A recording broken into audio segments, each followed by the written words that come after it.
Investissements britanniques dans l'Hexagone ont augmenté d'un tiers. Eux seuls, un tiers de plus donc. On vient à cette sensible question, ce dossier brûlant, le Brexit, on le connaît par cœur, on se retrouve souvent là-dessus, Myriam et moi.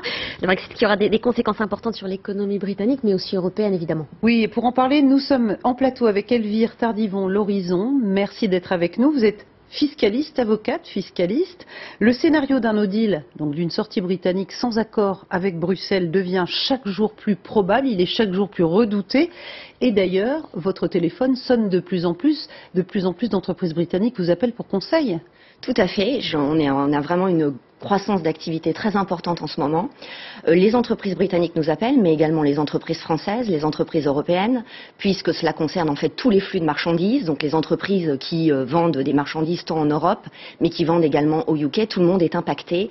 Parce que, en fait, s'il y a un no deal, ça veut dire que d'un coup, bam, les barrières douanières retombent. Exactement. Et tout le monde doit payer des droits de douane. Les frontières sont rétablies entre l'Europe et le UK, les contrôles sont rétablis et toutes les formalités douanières doivent être respectées. Donc énormément de conséquences en matière douanière, en matière fiscale, auxquelles les sociétés doivent maintenant se préparer parce que le no deal est un dénouement plus que vraisemblable. Alors concrètement, je suis une entreprise britannique, je vous appelle, j'exporte vers l'Europe continentale. Qu'est-ce que vous me conseillez pour arriver à continuer à faire mes affaires ?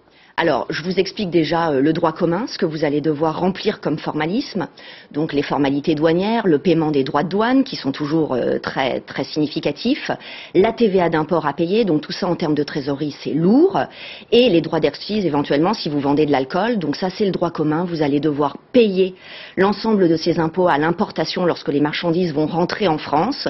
Mais à côté de ça, vous avez des mesures de simplification qui peuvent être mises en place, tant en matière douanière qu'en matière fiscale, des mesures d'allègement en termes de trésorerie, en termes de formalisme, et nous aidons les entreprises à trouver la meilleure solution pour justement parer à ces difficultés. Et par exemple, en un mot, ouvrir une succursale en Europe continentale ?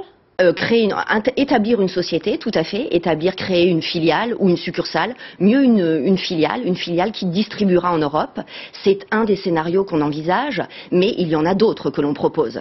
On envisage tous les scénarios qui pourraient permettre de réduire les coûts qui vont être supportés par les entreprises du fait du rétablissement des frontières. Et c'est bien de ça dont il s'agit, Elvire Tardivon, l'Horizon, ce sont des coûts qui vont s'ajouter, du temps d'attente aux frontières, et tout ça donc va coûter de l'argent et aux entreprises britanniques et aux entreprises d'ailleurs de l'Europe continentale.